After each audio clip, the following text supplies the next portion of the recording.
Hello. What is up, everybody? My name is Mike Brown, aka ReviewKingMB, and I've talked about my favorite horror films of 2018. So it only makes sense to talk about what I thought was the worst horror movies of the same year. Don't worry, Hereditary is not on the list, although it almost was. And I get it. People disagree with that. Some people loved it. That's fine. Number 10 is Unfriended, The Dark Web. This is a movie where I fully expected the first film, Unfriended, to suck hard. And I was expected to rant on it, shit on it. But then I watched it and thought, wow, this isn't half bad. This is a decent idea.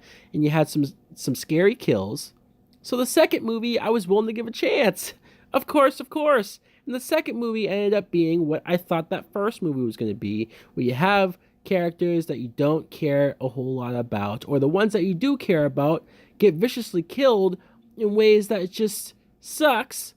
And then you get this convoluted story of this main guy who's trying to save his girlfriend, and he's dealt with the wrong people. Dumb decision after decisions.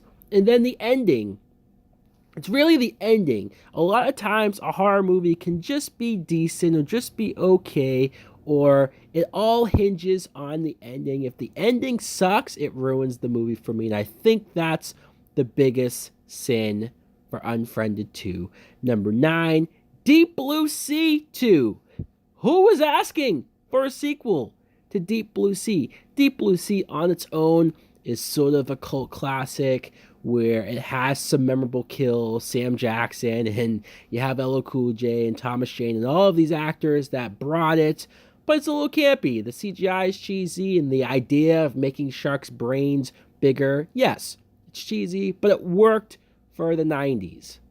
So to update this, not only are you updating it, but this movie is practically a remake of the first film. I hate when sequels, especially years later, they call it part 2, but it's just the same movie as the first one, the same plot, the same type of characters, and they just redo it. I think they had one really cool death in the film, but it was not enough to sit through this movie again. Number 8, Cloverfield Paradox. This too was a movie that I wanted to love and appreciate. I loved the first Cloverfield movie so much. It still holds up. Just a lot of what that movie did stayed with me. But all these years later, it's like they're trying to capitalize on that name and on the success of that film. And I know movies have done that before, but I liked 10 Cloverfield Lane. So randomly, when you're watching the Super Bowl and a commercial for a third Cloverfield movie airs and you think, holy crap, I didn't know about this movie. Holy crap, it's airing tonight?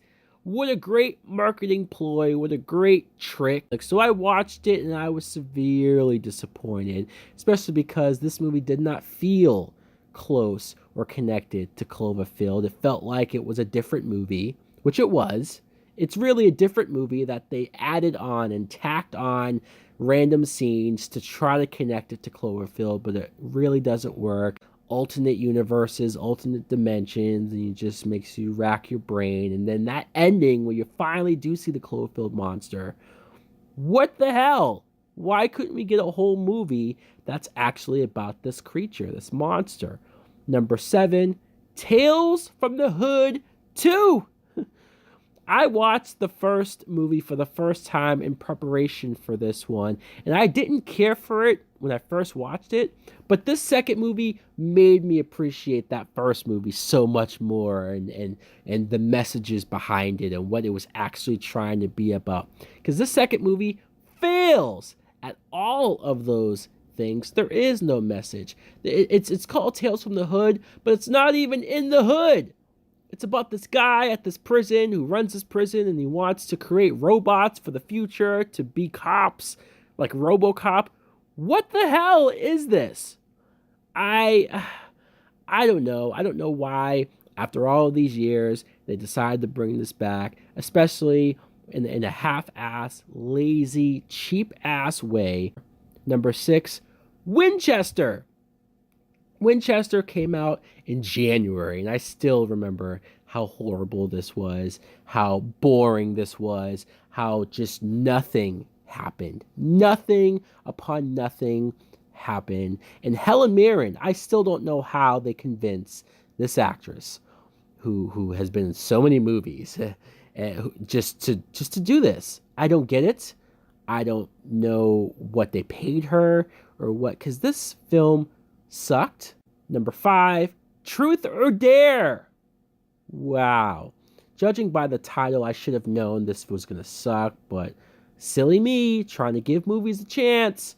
This premise was dumb. Or how this character gets this group to play this game of Truth or Dare is stupid, and it makes you not care about these characters because they're all dumb and deserve to die. And then the game, Truth or Dare, and then they get stuck into this world where they have to continue to play it, and if they don't play it, they die in a Final Destination like way. Let's talk about the smiles. The horrible CGI fake looking smiles on these people's face. And then the ending.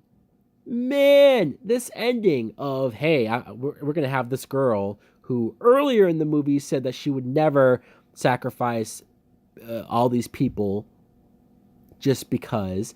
And then she does it, which totally contradicts herself, totally makes her seem like a horrible person. And thus, she is the reason why the world's going to end. Great. Number 4, Day of the Dead, Bloodline. I'm surprised this movie wasn't higher, because when I first saw it on Netflix, it was terrible. I don't know if I would say it's worse than the last Day of the Dead remake. Yes, this is like the 3rd or 4th one. For whatever reason, they keep doing it.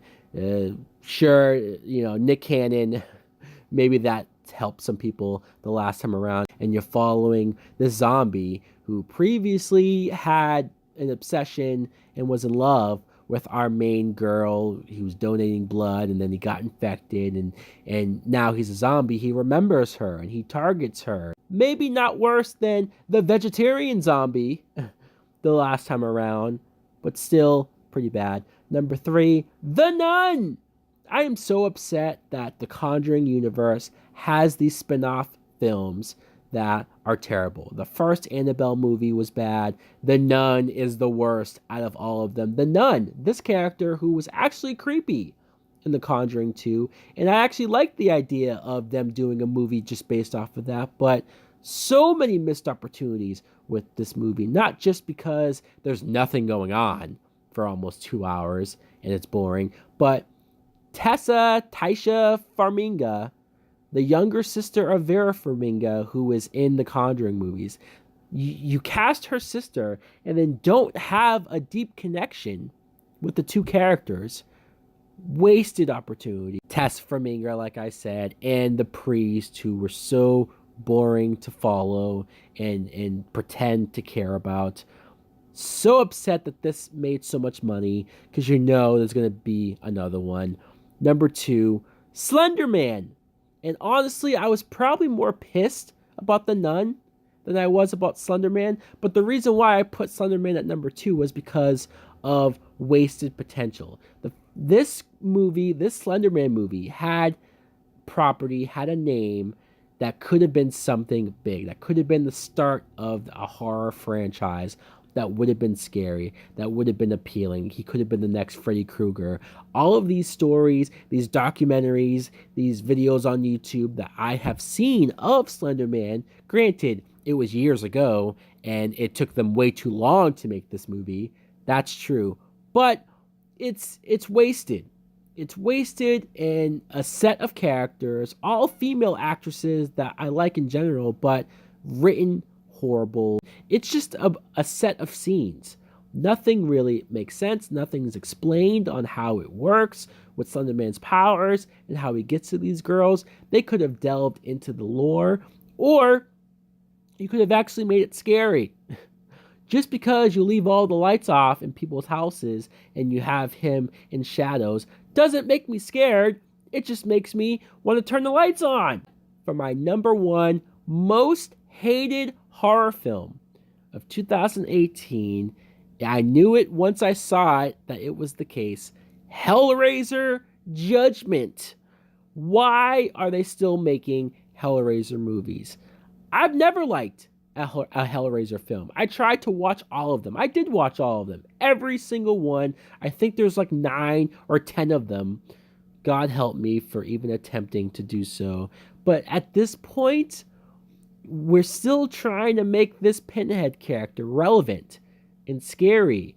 This was the cheapest one out of them all, though. Just there was no budget at all. Maybe $10 it cost them to make this. The makeup looked cheap. The sets, what sets? It was a room. It was somebody's apartment. That's where they shot this film. I've never seen a film made so cheap and actually presented to us as if it was ready to be watched.